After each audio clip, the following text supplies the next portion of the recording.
Okay, so this one might be a little bit more nuanced. Should we be giving Bryce Young the same treatment that we gave Jaguars great, kind of great, and Trevor Lawrence?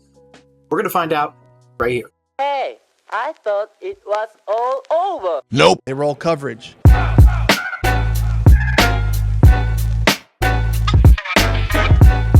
So before we get started, I want to make sure to give credit where credit is due. Her name is not here, but I want to make sure to put it on screen. It's going to go on there right now. Thank you, Miss Cassidy Hill, for putting out this article again in December of 2023.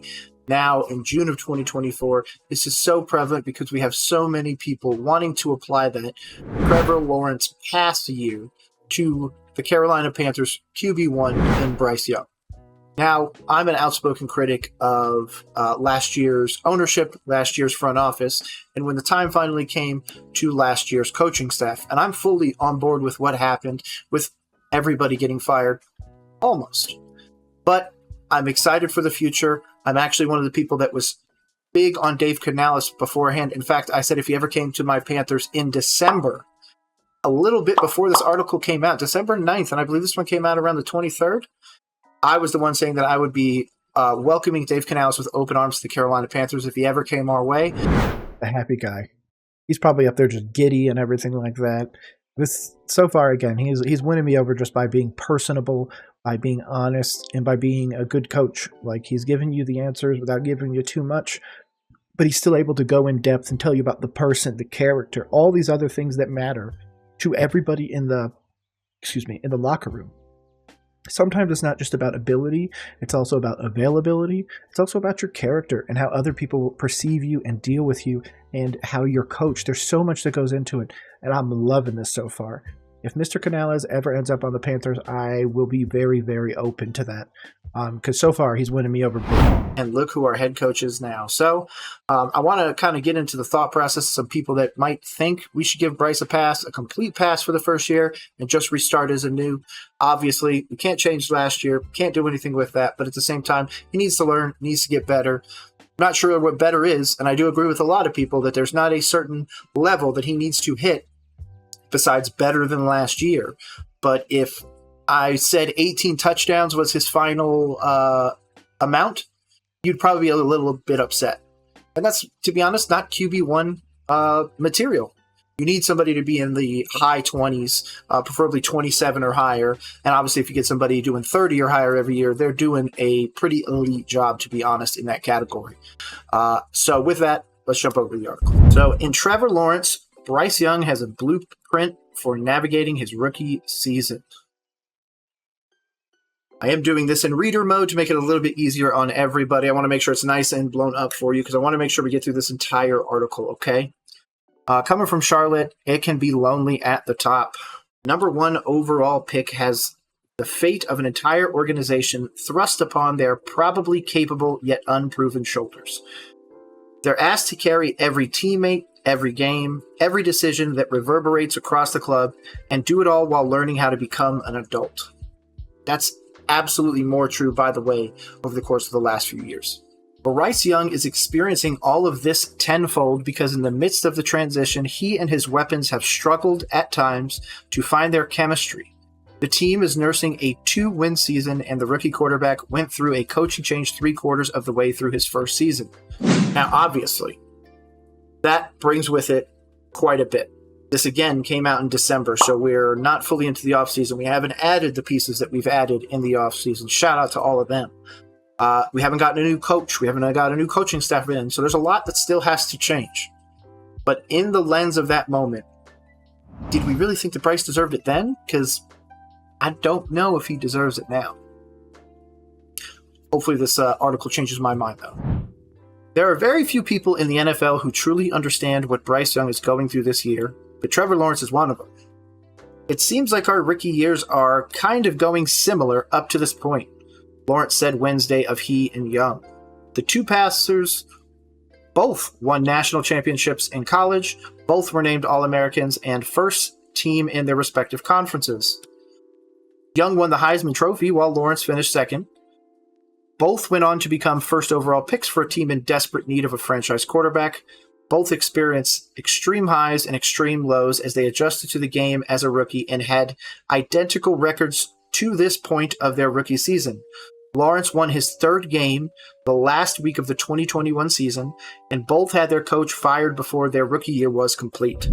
You can easily fold and just give into the circumstances, become negative, says receiver DJ Chark Jr.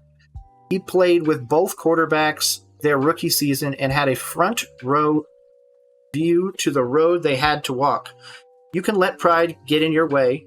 I'm better than this. This not my fault. Blame others. Things like that. That's a situation that could happen. Or just checking out. Start going through the motions and not really putting your best effort in. By the way, I am glad that Bryce had the character to continue to go out there and put his best foot forward. That Packers game was the one shining light, even though it was against a depleted secondary and defense, but still a shining light. They could easily do those things, and neither one of them did. They already stayed in and took credit for their mistakes, even took credit for other people's mistakes, and continue to fight every day. That's probably one of the biggest things. Just the resiliency I saw from Trevor that I also see from Bryce. That resiliency has been put to the test at times for Young. He and the Panthers opened with 5 straight losses before finally notching his first win in the NFL, then added 6 more losses before finding the second win versus the New Orleans Saints. Young had one of the worst games of his young career through the air, finishing with 137 passing yards and a 36.1% completion percentage. Boy, that was not a great game, but I was happy for the second win. Chicago was probably a little happier, but still. And yet he never wavered. Following that Saints loss, interim coach Chris Tabor saw a different quarterback walk into the building. Bryce Young says, "We have to earn the win together as a team." After the New Orleans game, I think that we've definitely seen a different player. Same guy, but I love how he's attacking things, Tabor said this week. You're seeing a lot of those, what I call his, intangibles. I see it in practice when he commands the huddle, and he's just going to continue to get better and better as he goes through those experiences. I tip my hat to him. So personally, I agree with that. I think he does show great on the intangible side. One of the biggest comparisons between Bryce and Trevor is the obvious one, though, and that's size. We could put the comparables up of what they look like side by side and the whole bit, but there's a measurable difference between the two. And to be honest, there was a measurable difference in the way that Frank Reich handled the locker room and handled the coaching staff and handled everything, and the way that Urban Meyer mistreated basically everything. Urban Meyer is by far the worst coach in NFL history because he didn't respect the players around him, the coaching, the process, any of that. So I can never make anybody a worse coach than Urban Meyer. Sure, Frank had a bad job, but most of the time your owner doesn't tell you to hire outside your circle. So there's some caveats to these things. After the New Orleans game, Young stood tall in a deluge and completed 75% of his passes as the Panthers slugged out a 9-7 win over the Atlanta Falcons. He followed that performance with his best game of the season, going 23-36 for 312 yards and 2 touchdowns against the Green Bay Packers. That was the game to watch. I watched every snap twice, to be honest. I've since rewatched the game, and it was a good game. But again, there's a lot of times where Bryce is hitting dudes where they are wide open, so the defense just kind of gives it to him. But at the same time, Bryce still has to identify that, execute, and the dude still has to make the catch. As we saw, Carolina Panthers players had a problem with that last year. So it's a roller coaster that mirrors Lawrence's. In the first 4 quadrant of games their rookie season, both quarterbacks found the end zone a lot, but also the opposing team, with skewed touchdown to interception ratios and respectable but not eye-popping yards per game. Both took a step forward in the second quadrant, improving their yards per game. Lawrence took a big jump forward in quarterback rating, while Young stayed much the same. Is that something in itself? Is that something we kind of need to watch? Maybe Bryce is putting up some numbers, but the QBR stays low, saying that he's not really affecting the change. I don't know. Maybe I'm reading too much into that simple sentence. We'll move forwards. In the third quadrant of games, both quarterbacks as rookies took a big dip, seeing their yards per game, touchdown total, and overall QB rating drop to its lowest of the season. In the final quadrant of games, the final 5 games for Lawrence, while Young has only played 2 thus far. Both saw their completion percentage jump to their highest of the season and a huge boost in every other category from the third quadrant. I think for me, I've just been trying to be a work in progress, trying to continue to grow, Young said. I think the comfort just comes from more experience, more games under my belt, more time together. I think that's really where the comfort stems from. But the circumstances, they are what they are, and I try not to let that dictate anything for me. I apologize. Sometimes when I read this, she's writing it literally, so when he goes really where the comfort, kind of messing me up. Also, the text is huge on my screen, so I hate it, but I want to make sure you guys can see it. So if I waver on that, I apologize. That ability not to waver, even when things were going wrong, looked remarkably familiar to another guy who played with both rookie quarterbacks, corner Shaquille Griffin. The main thing I've seen Trevor do was not waver. Whatever situation he was going through, he dealt with it, and I felt like that made him who he is today, going through those type of adversities, Griffin said. I feel like the main thing with those two, definitely can see similarities, is to be able to keep that confidence that you need to be a franchise quarterback. I think that year with Trevor, his first year, we won 3 games. Their records are going to be similar. Okay, kind of similar. I apologize. Geez, see? It's funky sometimes. A lot of people can get into that shell, that deep hole, and it's hard to come out of when you're the franchise quarterback and you can't win games for your franchise. That first year, Trevor could have went any other way. Could have dealt with the hype that they threw on him, saying that he can't win, and could have been whatever quarterback he decided to be. But I feel like that's a similar situation to what Bryce is in right now. The quarterback Lawrence decided to be was one that led his scrappy team to a playoff berth the next season, winning a wild card game that was the 3rd largest comeback in NFL history, and his team within grasp of a playoff spot again this year despite a veritable barrage of injuries to Lawrence. We obviously know that they absolutely shit the bed at the end and lose the division. So a lot of Lawrence's success is due not just to his own ascension, but to those around him as well, as Chark explained. A lot of times when you get drafted early, you're not drafted into the best situations all the time. And so it's a lot of different things that play a part. But with both of those guys, it's just being put in situations where when things start to go downhill, it's hard to ask for a rookie to change it. It requires a lot of patience and help, essentially, whether it's from teammates or coaches or anything like that. Knowing things can change and being in the middle of the growing pains through 2 different mindsets. As Young sits firmly in the ladder of the moment, Lawrence's advice is to stay focused on what's to come. I would just say for him to stay the course. There's no denying he's a super talented guy, has all the tools and intangibles, it seems like, Lawrence said, but just to stay the course. Hopefully he's going to have a long career. I think he's definitely got the talent and abilities to do that. Obviously things are a little gray right now, just the way the season's gone, but continue to plug away. Things will get better. I've got confidence in that, and if he continues to be the same guy every day, that's what you need in those situations, a consistent leader, a guy that's going to be the same. Obviously, your play on the field, they did the wrong your play on the field, but off the field, just keeping everybody together and keeping the team tight and intact. Being that leader off the field comes, according to Griffin, by never losing faith in yourself. It's how he saw Lawrence carry himself even when everything was falling apart around him, and it's a trait he sees in Young. We have seen that Bryce Young is taking some of the guys to work out with them privately. Dave Canales obviously spoke highly of Bryce and his leadership during the mandatories and OTAs. So obviously, as we get ready to roll into training camp in the next few weeks, there's going to be a lot of off-the-field stuff taken care of, getting timing down and everything, and that's really where the best players really honed in their craft.